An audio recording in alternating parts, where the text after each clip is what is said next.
Price the Lord. ദൈവനാമത്തിന് മഹത്വം ഉണ്ടാകട്ടെ. എല്ലാ പ്രിയപ്പെട്ടവർക്കും കർത്താവായ യേശുക്രിസ്തുവിന്റെ നാമത്തിൽ ഞാൻ എൻ്റെ സ്നേഹവന്ദനങ്ങൾ അറിയിക്കുന്നു. ദൈവമക്കളെ, നമ്മുടെ ക്രിസ്തീയ ജീവിതം നോക്കുകയാണെങ്കിൽ അത് ഒരു ചൈൽഡ്, ഒരു കുഞ്ഞ് വളരുന്നതിന് പാരലായിട്ടാണ് ക്രിസ്ത്യൻ ലൈഫിൻ്റെ ഗ്രോത്തും. നമുക്കൊക്കെ സ്പിരിച്വൽ ലൈഫിൽ ചില വിൽഡർനെസ് എക്സ്പീരിയൻസ് വരും. ഓർത്തോണം, ആ ഏകാന്തതയും ആ വരൾച്ചയും ആത്മീയ ജീവിതത്തിൽ നാം അനുഭവിക്കുന്നത് നാം ആത്മീയ ശിശുക്കളായിരിക്കുമ്പോഴാണ്. ആ സമയത്ത് ഒക്കെ ഞാൻ പറയട്ടെ, ഒരു നാച്ചുറൽ എക്സാമ്പിൾ നമുക്ക് നോക്കാവുന്നത് നമ്മളുടെ കുഞ്ഞുങ്ങളിലേക്കേ ഉള്ളൂ. ഞാൻ ഒരു അമ്മയായിരിക്കും, എൻ്റെ പ്രിയപ്പെട്ടവന് ഒരു കുഞ്ഞിന് അപ്പനായിരിക്കും.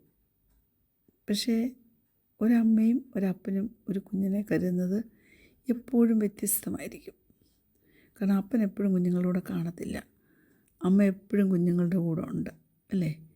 ഒന്ന് വീണാൽ ആ നിമിഷം നമ്മൾ ഓടിച്ചെല്ലും, കുഞ്ഞ് നമ്മുടെ കയ്യിലായിരിക്കും, അല്ലേ? തന്നെയുമല്ല, ആ കുഞ്ഞുങ്ങൾക്ക് വാരി കൊടുക്കുമ്പോഴും പെൺകുഞ്ഞാണെങ്കിൽ അവരുടെ മുടിച്ചി കൊടുക്കുമ്പോഴും ഒക്കെ അമ്മമാർക്ക് അവരുമായിട്ടുള്ളൊരു അറ്റാച്ച്മെൻറ്റ് വ്യത്യസ്തമാണ്. എന്നാൽ ഈ കുഞ്ഞുങ്ങൾ വളർന്ന് ഒരു മെച്യൂരിറ്റിയിലേക്ക് ഇങ്ങനെ വളർന്നവർ പോകുമല്ലോ. അങ്ങനെ വരുമ്പോൾ അവർ പിന്നെ തന്നെ ഭക്ഷണം കഴിക്കാൻ തുടങ്ങും. അപ്പം പിന്നെ ഒരു മെസ്സായിരിക്കും അവിടെ, അല്ലേ? നിങ്ങൾക്ക് മനസ്സിലാകുമല്ലോ ഞാൻ പറയുന്നതൊക്കെ. കാരണം നമ്മളെല്ലാവരും കുഞ്ഞുങ്ങളെ വളർത്തിയിട്ടുള്ളതാണ്. അവർ തന്നെത്താൻ തിന്നാൻ തുടങ്ങും. പിന്നെ അത് കഴിഞ്ഞാൽ ഫുഡ് താഴെയും അവിടെയും ഇവിടെയും ചെയറിലും ഫ്ലോറിലും എല്ലാം വീഴിക്കും. അപ്പോൾ നമ്മൾ ചിലപ്പം വഴക്ക് പറയും. അവർക്ക് സ്പൂൺ ഫീഡിങ് ഇഷ്ടമല്ലാതെ വരും. തന്നെ കുഴച്ചും പിടിച്ചും തിന്നുന്നതായിരിക്കും അവർക്കിഷ്ടം. വഴക്ക് പറഞ്ഞാൽ കരയും. അങ്ങനെയൊക്കെയുള്ള കാലങ്ങളും മുന്നോട്ടങ്ങ് പോകും. പക്ഷേ ആ സമയത്ത് ഞാൻ ചോദിക്കട്ടെ, നമ്മൾ അവരുടെ ആ പ്രോഗ്രസ്സിനെ തടയാൻ പോവും? അവർ കാണിക്കുന്നതിനെ സ്റ്റോപ്പ് ചെയ്യാൻ പോവും? ഇല്ല, നമ്മളതങ്ങ് അനുവദിക്കും. അവർ വളരട്ടെ എന്നോർത്ത്, പിന്നീട് ഇത് ശരിയാകും എന്നോർത്ത് നമ്മൾ ചിന്തിക്കത്ത് പോലും ഇല്ല. അതങ്ങനെ അങ്ങ് പോവും. കാരണം നമുക്കും അറിയാം എന്ന് സ്പൂൺ ഫീഡിങ്ങിൽ നിൽക്കത്തില്ലെന്ന്. ഒരു ദിവസം ഇവർ മുതിർന്നവരായിത്തീരുമെന്ന്. അതുപോലെ ഓരോ ദിവസം കഴിയുന്തോറും നമ്മളിൽ നിന്ന് അവർക്ക് ലഭിക്കേണ്ട സഹായം, ഞാൻ ഇങ്ങനെ പറഞ്ഞാൽ അത് തെറ്റാകത്തില്ല എന്ന് തോന്നുന്നു, ലെവൽ ഓഫ് അസിസ്റ്റൻസ് അവർ നമ്മിൽ നിന്ന് റിസീവ് ചെയ്യുന്നത് അതങ്ങ് മാറും. പിന്നെ അവർക്ക് ആകെ വേണ്ടത് നമ്മളിൽ നിന്നൊരു എൻകറേജ്മെൻറ്റ്. എന്തിനാ? അവരുടെ വളർച്ചയ്ക്കും അവരുടെ ഡെവലപ്മെൻറ്റിനും എല്ലാം ആവശ്യമായിട്ടുള്ളത്. ദൈവമക്കളെ, ഇതുപോലെയാണ് ദൈവവും നമ്മോട് ഇടപെടുന്നത്. അപ്പം അതിൻ്റെ അർത്ഥം നമുക്കും ഡെവലപ്പ് ചെയ്ത് ഒരു ആത്മീയ മെച്യൂരിറ്റി പ്രാപിക്കേണ്ടത് ആവശ്യമാണ്. ഞാൻ ഒരു വാക്യം നിങ്ങളോട് പറഞ്ഞാൽ, എബ്രായർ 5:12, അതിങ്ങനെ പറയുന്നത്, കാലം നോക്കിയാൽ ഇപ്പോൾ ഉപദേഷ്ടാക്കന്മാരായിരിക്കേണ്ടുന്ന നിങ്ങൾക്ക് ദൈവത്തിൻ്റെ അരുളപ്പാടുകളുടെ ആദ്യ പാഠങ്ങളെ തന്നെ വീണ്ടും ഉപദേശിച്ച് തരുവാൻ ആവശ്യമായിരിക്കുന്നു. കട്ടിയായ ആഹാരമല്ല, പാലത്ര നിങ്ങൾക്ക് ആവശ്യമെന്ന് വന്നിരിക്കുന്നു, അല്ലേ? ഇന്നും പാൽ കുടിച്ചുകൊണ്ടിരിക്കുകയാണെങ്കിൽ എന്തോ കുഴപ്പമുണ്ട്. ഒന്ന് ഓർത്ത് നോക്കിയേ, ഒരു 9 വയസ്സുള്ള 10 വയസ്സുള്ള ഒരു പയ്യൻ ഒരാൾ കയറി വരുമ്പം ആ വീട്ടിലെ ഡ്രോയിങ് റൂമിൽ ആ സെറ്റിയിൽ ബോട്ടിൽ പാലും കുടിച്ചുകൊണ്ട് ഇങ്ങനെ മലന്ന് കിടക്കുകയാണെങ്കിൽ അപ്പോഴേ നമുക്കറിയാം എന്തോ കുഴപ്പമുണ്ടെന്നല്ലേ. എന്നാൽ ഞാൻ പറയട്ടെ, ആത്മീയ ജീവിതത്തിൽ നാം മച്യൂരിറ്റിയിലേക്ക് വളരണം, പക്വതയിലേക്ക് വളരണം, മുതിർന്നൊരവസ്ഥയിലേക്ക് വളരണം. അതുകൊണ്ട് ദൈവം നമ്മളെയൊക്കെ ആ വളർച്ചയുടെ കാലഘട്ടത്തിൽ പലവിധമായ അനുഭവങ്ങളിൽ കൂടി പോകാനായിട്ട് അനുവദിക്കും. നമ്മളെപ്പം വിളിച്ചാലും അപ്പോഴെല്ലാം ചിലപ്പോൾ റെസ്പോണ്ട് ചെയ്തില്ല എന്ന് വരും.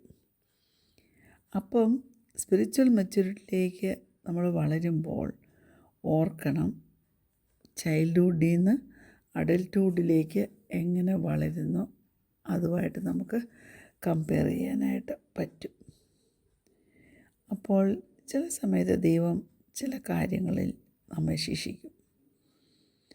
അപ്പോഴും നമുക്ക് തോന്നാറുണ്ട് നാം ഒരു വിൽഡർനെസ് എക്സ്പീരിയൻസിലാണെന്ന്. പക്ഷേങ്കിൽ ഓർത്തു കൊള്ളണം, ഈ യേശു കർത്താവിനെ സെർവ് ചെയ്യാൻ തക്കണം അവൻ നമ്മെ ഒന്നുകൂടെ ബെറ്ററായിട്ട് എക്യുപ്പ് ചെയ്യുന്നത്. അതിൽ കൂടെ അവൻ നമ്മെ വളർത്തിയെടുക്കുക. അത് എത്ര നല്ല കാര്യമാണ് അല്ലേ? അപ്പോൾ ഈ സ്പിരിച്വൽ വിൽഡർനെസ് നമ്മുടെ ജീവിതത്തിൽ വരുമ്പോൾ അതൊരു നെഗറ്റീവ് ടൈമാണെന്ന് വിചാരിക്കരുത്. അതിന് പകരം നാം എന്ത് ചെയ്യണം? ദൈവത്തെ അനുസരിപ്പാൻ തക്കവണ്ണം ഒരുക്കമുള്ളവരായിരിക്കണം. മരുഭൂമിയുടെ അനുഭവങ്ങൾ ഓർത്തു വേണം, അതിനെ ഒരു ക്വയറ്റ് പോസിറ്റീവായിട്ട് കാണുവാൻ നമുക്ക് കഴിയണം. നമ്മെ ഒന്ന് ട്രെയിൻ ചെയ്യുവാൻ, നമ്മെ ഒന്ന് ബലപ്പെടുത്താൻ, നമ്മെ ഒന്ന് പ്യൂരിഫൈ ചെയ്യാൻ, തന്നെയുമല്ല ദൈവത്തിൻ്റെ ആത്മാവിൻ്റെ ഒരു പുതിയ മൂവിലേക്ക് നമ്മളെ ഒന്ന് ഒരുക്കാൻ. അങ്ങനെയൊക്കെ വരുമ്പോൾ അതിൻ്റെ റിസൾട്ട് എന്തുമായിരിക്കും? നമ്മൾ മോർ ഫ്രൂട്ട്ഫുള്ളായി തീരും. Praise God. എന്നാൽ അറിയാതെ നാം വിൽഡർനെസ്സിലേക്ക് പ്രവേശിക്കുമ്പോൾ മിക്കവരും ബുദ്ധിയില്ലാതെ പെരുമാറാൻ തുടങ്ങും. ദേ ബിക്കം പാനിക്. അപ്പോൾ ഒന്നും കാര്യം മനസ്സിലാക്കാതെ അവർ പോയി തെറ്റായ കാര്യങ്ങൾ ചെയ്യും. ഒരു കരിയറിലെ വിഷയമായിരിക്കാം, അതിനകത്തൊരു റാഡിക്കൽ ചേഞ്ച് വരുമ്പോഴായിരിക്കാം, അല്ലെങ്കിൽ ഒരു ചേർച്ച് മാറി വേറൊരു ചേർച്ചിലേക്ക് പോകാൻ തീരുമാനമെടുത്തിരിക്കുന്ന സമയത്തായിരിക്കാം. എന്ത് ഡ്രാസ്റ്റിക് മൂമെൻറ്റ് അവരുടെ ലൈഫിൽ വന്നാലും അവരുടെയൊക്കെ ആഗ്രഹം എന്തുവാ? നോർമലായിട്ടുള്ളതിലേക്ക് ഒന്ന് റെസ്റ്റോർ ചെയ്തിട്ട് ഇപ്പോൾ ഉള്ള അവസ്ഥയിൽ ഇൻസ്റ്റൻറ്റ് ഹാപ്പിനെസ് നേടിയെടുക്കണമെന്ന്. പുതിയ ബന്ധങ്ങളിലേക്ക് ചാടി ഒരു സിംഗിൾ പേഴ്സൺ വീഴുന്നതിന് മുമ്പ് ചിന്തിക്കേണ്ടത് ആവശ്യമാണ്. അല്ലെങ്കിൽ അത് ചെന്ന് അവസാനിക്കുന്ന ഒരു പെയിൻഫുൾ ബ്രേക്കപ്പിലായിരിക്കും. അതാണല്ലോ ഇന്ന് നമ്മൾ കാണുന്നതും കൂടുതൽ. അപ്പോൾ ദൈവം ഏത് ഡ്രൈ സിറ്റുവേഷനിലും നമ്മളെ സഹായിക്കാൻ ഒരുക്കമുള്ളവനായിട്ടിരിപ്പുണ്ട്. നമ്മുടെ വിൽഡർനെസ് ടൈം നാം ഒരിക്കലും പ്രൊലോങ് ചെയ്തുകൊണ്ട് പോകരുത്. അത് മാറും, ദൈവം മാറ്റും. നമ്മളത് പ്രൊലോങ് ചെയ്തുകൊണ്ട് പോയാൽ കൂടുതൽ ഫ്രസ്ട്രേഷനും പിന്നെ തോൽവിയുമൊക്കെ വരത്തുള്ളൂ. കാരണം ദൈവമാണ് നമ്മുടെ നടത്തിപ്പുകാരെന്നുള്ളത് നമ്മൾ ചിലപ്പോൾ അങ്ങ് മറന്നു പോകും. ഇസ്രായേൽ മക്കൾക്ക് ഇതാ പറ്റിയത്. 40 വർഷം മരുഭൂമിയിൽ അലയേണ്ടി വന്നു.